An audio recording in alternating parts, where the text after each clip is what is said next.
It's my pleasure to introduce Carolyn Cutler Hughes to join us and tell her story. Now, I was able to sneak over to the parish house between services, and she has lots of different kinds of books. And any of you who have children, grandchildren, you're going to have a hard time choosing between all the books. She's also going to be a vendor at our Blueberry Festival. So I want to welcome and have her join us now, Carolyn.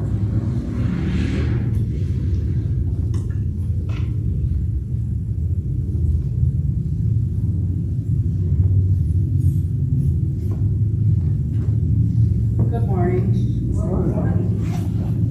I can hear you have the same motorcycle crews that go by our church back home that we can hear. We have them go by ours a lot when we're doing the service. It's kind of funny. Okay. So Proverbs 3:5-6. Trust in the Lord with all your heart and lean not on your own understanding. In all your ways, acknowledge him, and he will make your paths straight. This is my favorite verse in the Bible. It's the one that I didn't know when I was younger, but I learned as I got older because I had to go through some things. So I started out having like a little bit of a rough childhood, and actually a lot of a rough childhood. It was not very fun. And I tried, are the kids still in here? Yeah, okay. I tried to take my life a few times when I was a teenager. I didn't want to say if the children were in here, because I was just, it was not a pleasant situation.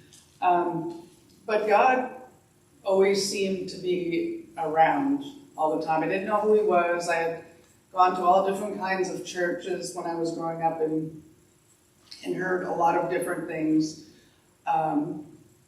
But he planted a neighbor right next door to me, and she would talk to me about God all the time.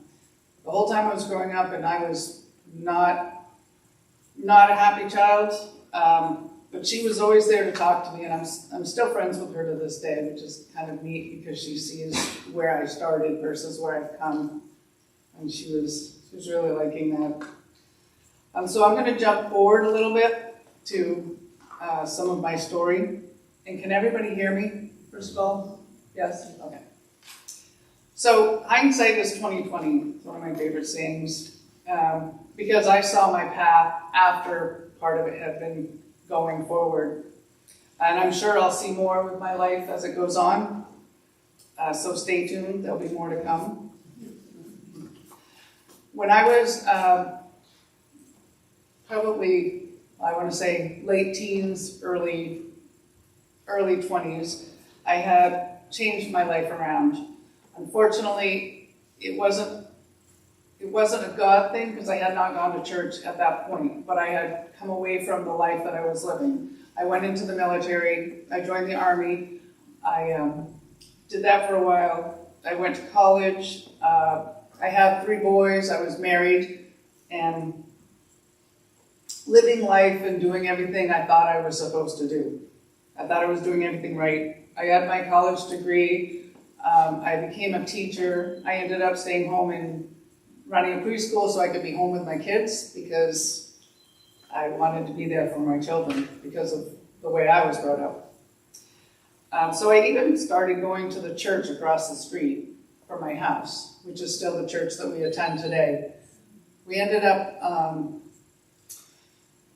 some people came over to my childcare one time and they asked if I would bring my kids over to the summer program at the church. So that's what I did.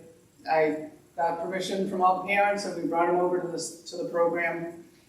And then I realized I felt a little bit guilty because I was bringing all these kids over to the church, but I was not attending the church. So guilt and a little bit of curiosity brought me over there. I was also grieving my dad, who was my person. He had died before this, and I wanted to find out more about where he was and what was going on. So, I did, I'm going to get back to more of this later, but I did, when he died, I took out a watercolor set and watercolored all night long because it was the way that I got through the upset of my father passing away. I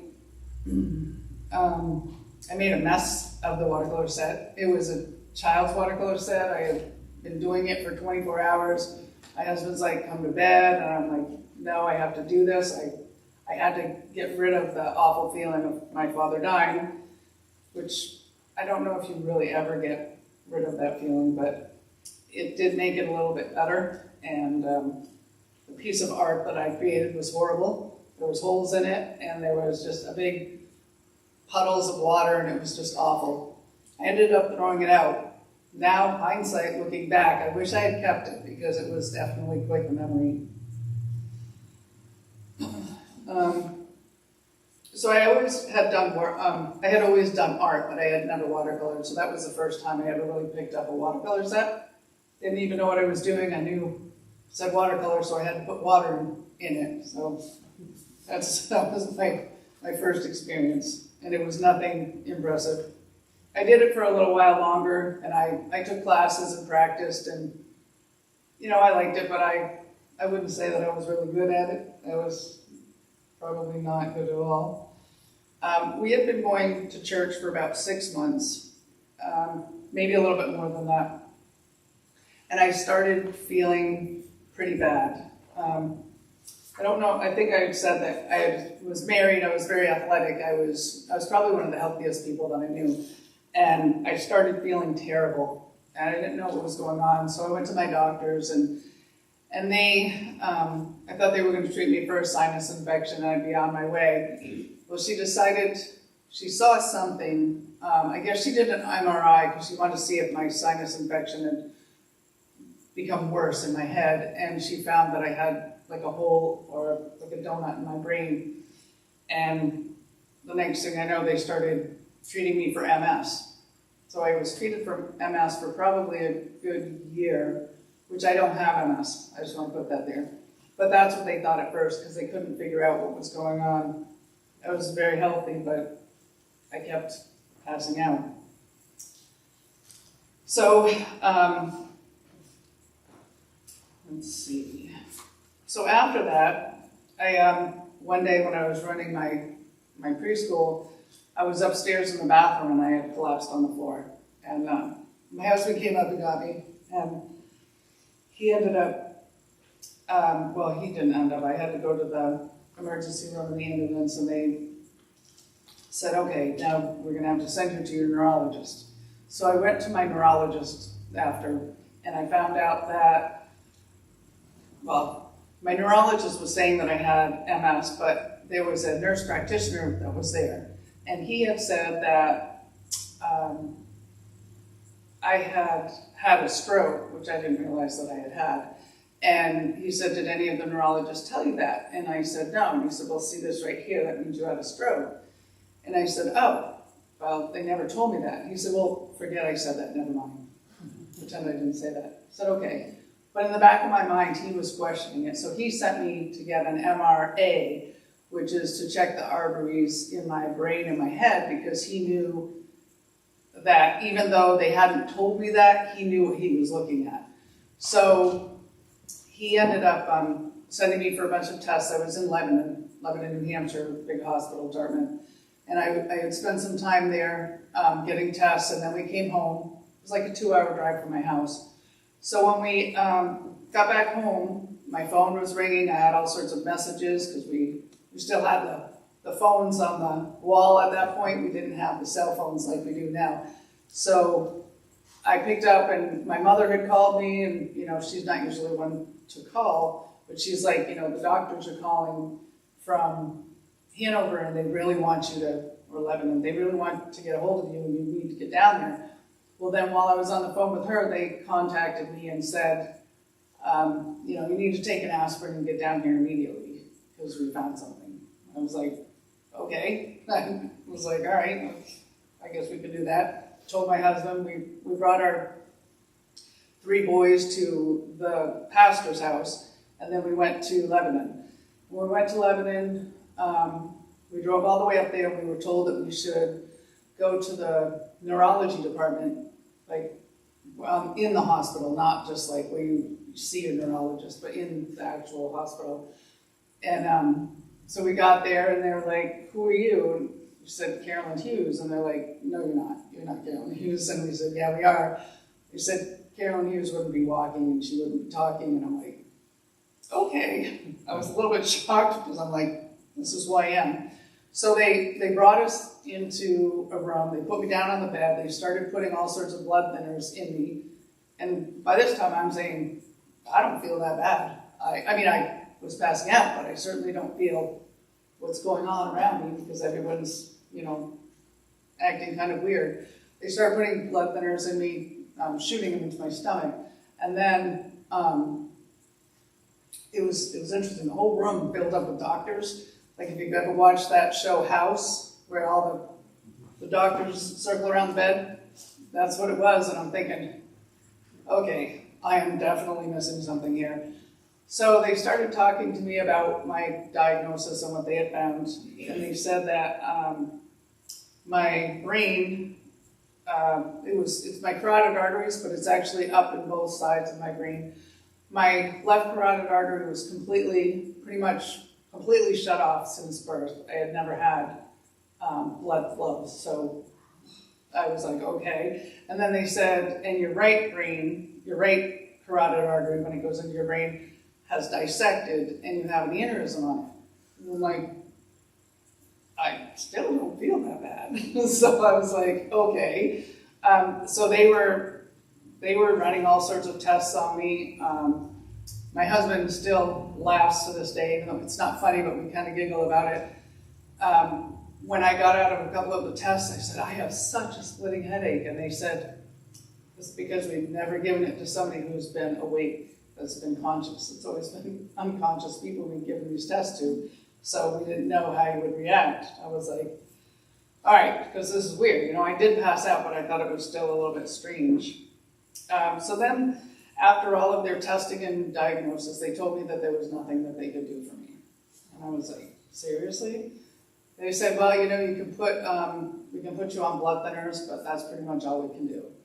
And I'm like, you tell me all this, and then that's all you have? And so that was all they had. They said, we've never seen anything like this. We don't know what to do. So home we went.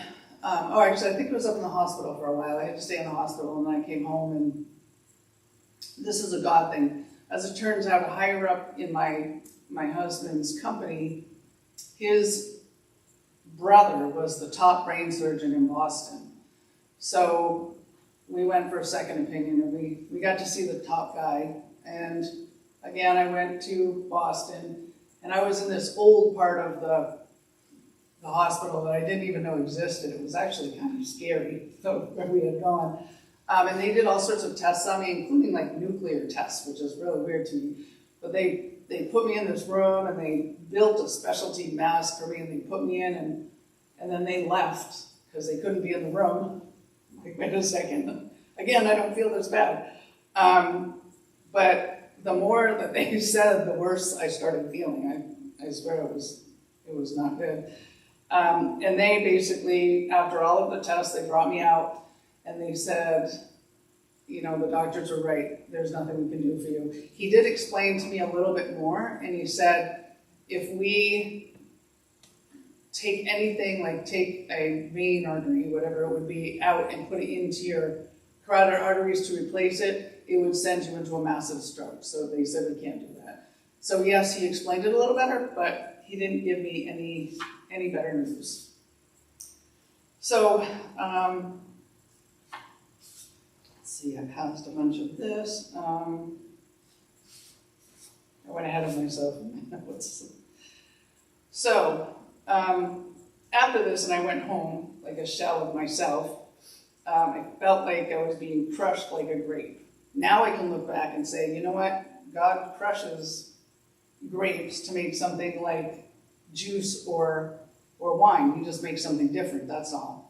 He doesn't destroy the grape, he just makes it something different. And that's pretty much what he was doing with me. So I knew that the church had me reading the Bible and praying, because we had been going for a while after I felt guilty and had gone there.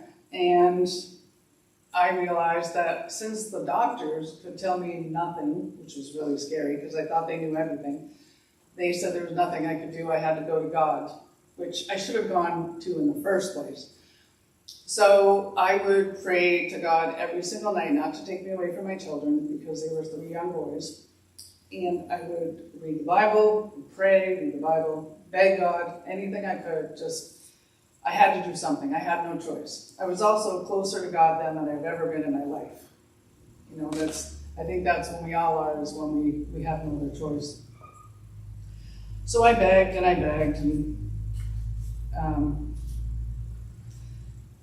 not that anything happened, but 3 o'clock in the morning, I woke up, and after reading my Bible and praying and reading my Bible and praying, and I wrote this story, and it's called Through God's Eye, and it's one of my books that I have. It's my first book that I did.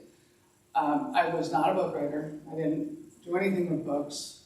And I'm not a morning person, so I don't wake up at 3 o'clock in the morning ever. So that was an unusual thing too. That was just not me. So the next morning, I brought my story to my husband, and I read it. And he's like, you wrote that? Because he knows I don't write, I don't do anything. And I said, well, I won't say I wrote it because it came to me. So it wasn't like I wrote it. And I still, to this day, do not think I had anything to do with writing it. When I read it today, I had to go back and look it over before I read it, because yes, the words are there, and yes, I put it on paper, but it's almost like it came through me and then down. It's not from me as far as I'm concerned. There was no title, there was no pictures. I definitely think that it was a God thing.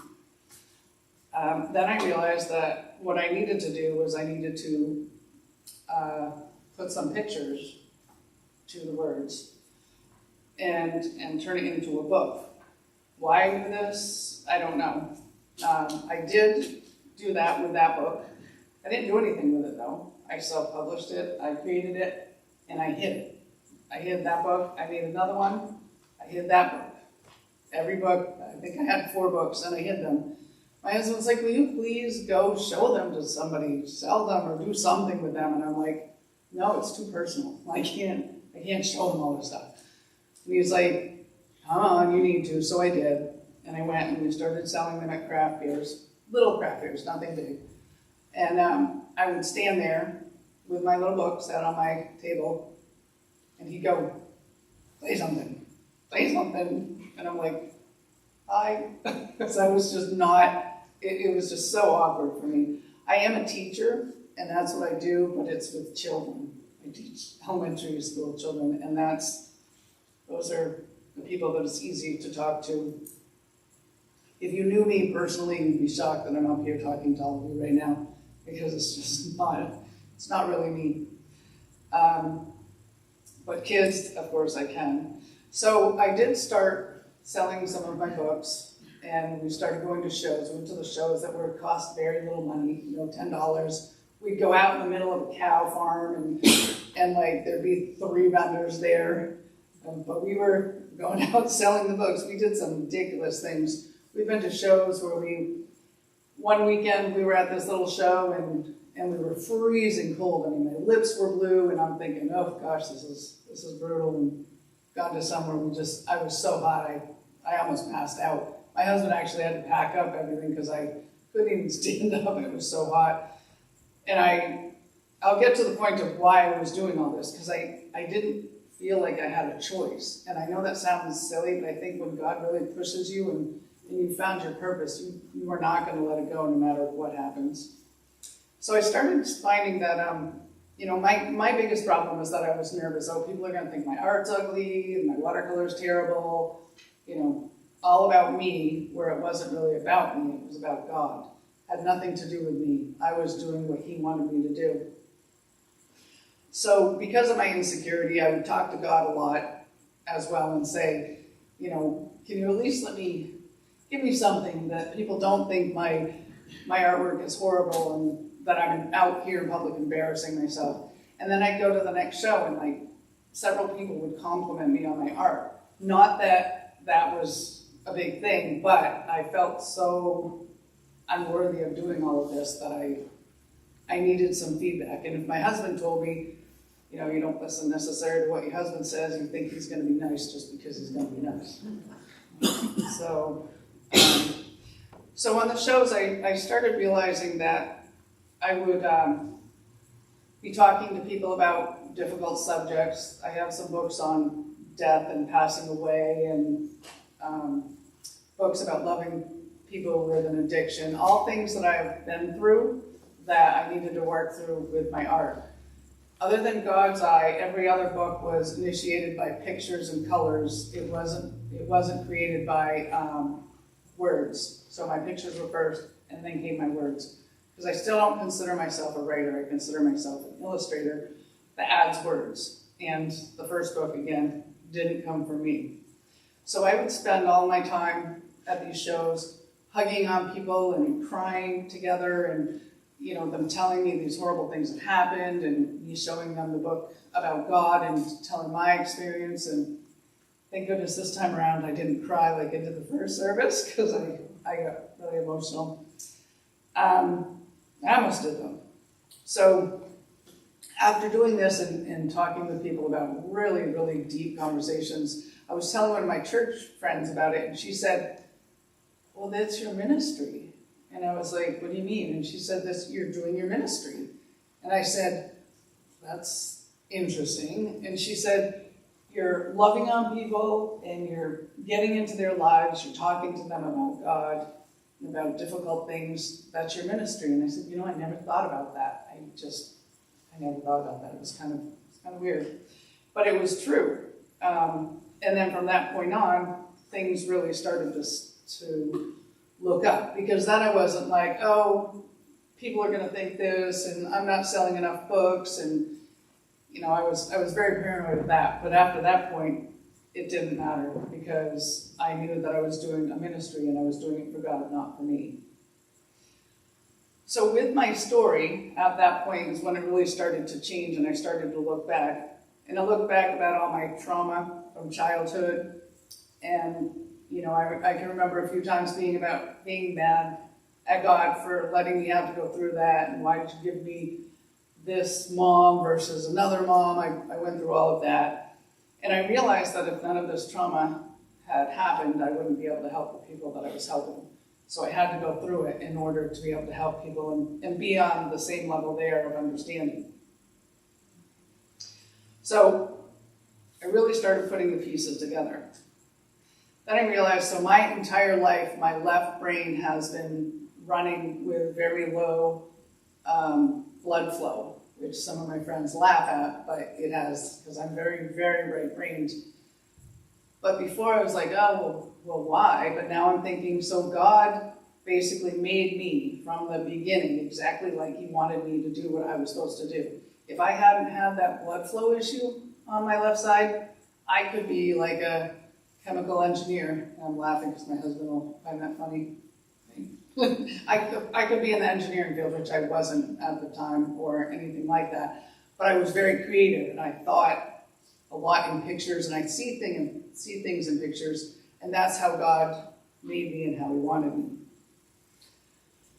So another thing that I thought was kind of neat is that because of one of the strokes, when I write with my pen and I try to write something, I write very sloppily. Sometimes my hand goes up kind of funny, and it does really weird things.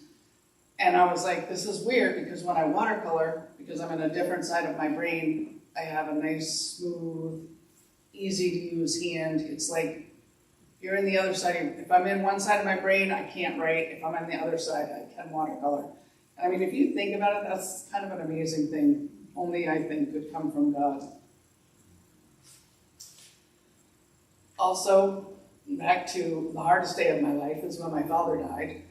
That he was my person, and it really killed me when he died. Even though he wasn't always in my life, but he was supposed to be in my life. We still kept contact.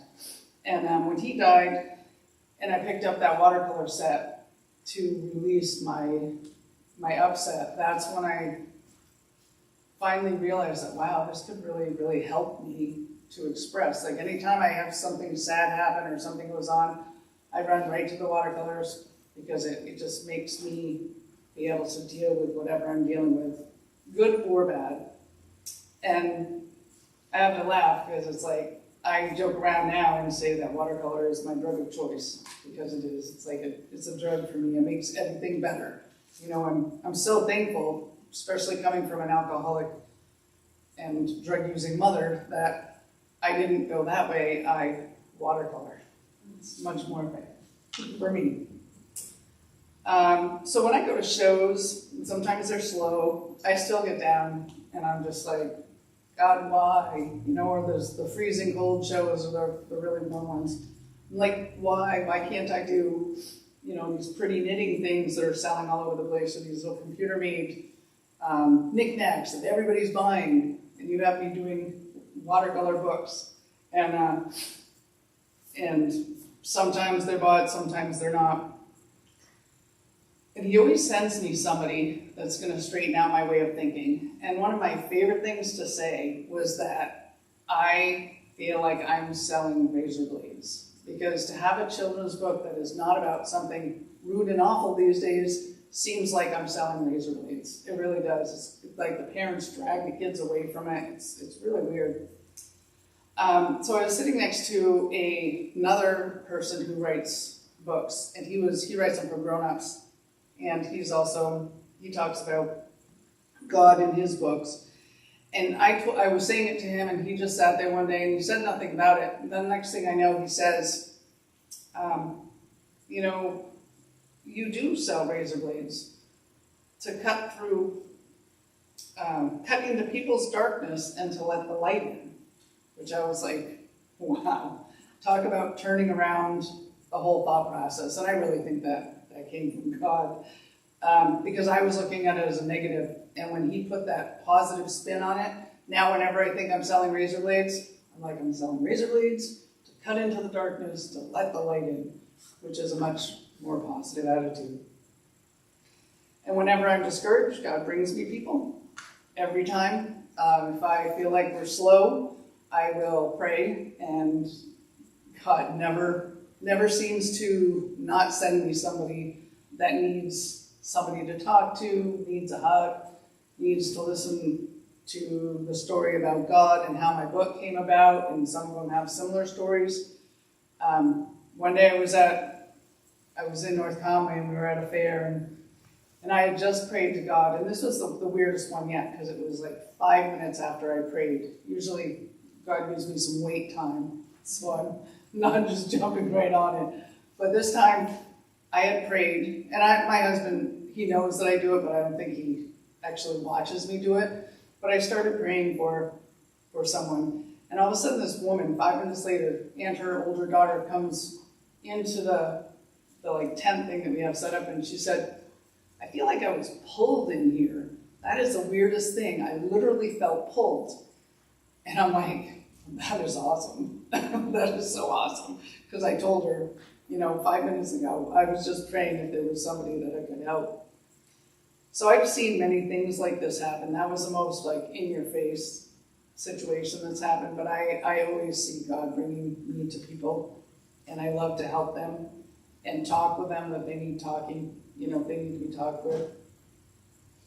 And I've heard people say, God's cool and all that when they're talking to me about my books and what happened, and they think it's really neat. And I can say God is good. He's very, very good, because it's been about 18 or so years since this whole thing happened with my brain and arteries. 2 of my boys are grown up and married. My third one is grown up as well, but he's in the military. 2 of my boys have given me 2 beautiful granddaughters. They're young. I never thought I was going to see the day. And I thank God, because I want to be there for my kids. I was worried about just getting them through school and being alive. And here I am, 18 plus years later. I also want to say that God gave me my opposite to marry, who was my husband. And I stress that he's my opposite because together, being opposites, we make a very, very strong whole. And I think that we're together because God wanted us to do this ministry. And I know for a fact I couldn't do it without him. So everything that I'm good at, I can do. Anything that I'm bad at, he can do, and vice versa. So it makes it really good for us. So if you ever think you're married to your opposite and you don't know why, be glad, because you wouldn't be necessary if you weren't. You need one on either end.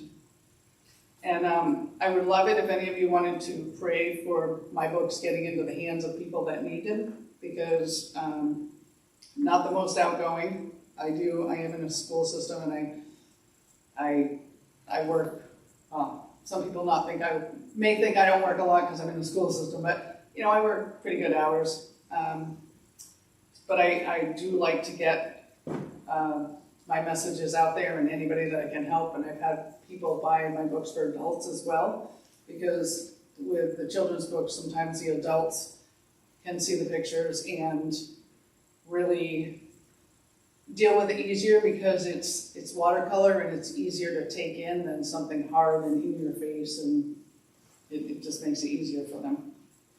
And does anyone have any questions? No? And you can always ask next door too. It's probably easier when it's a smaller group. Hopefully nobody back there had their hands up. No? Okay. But we will be next door, so thank you for having me. Thank you.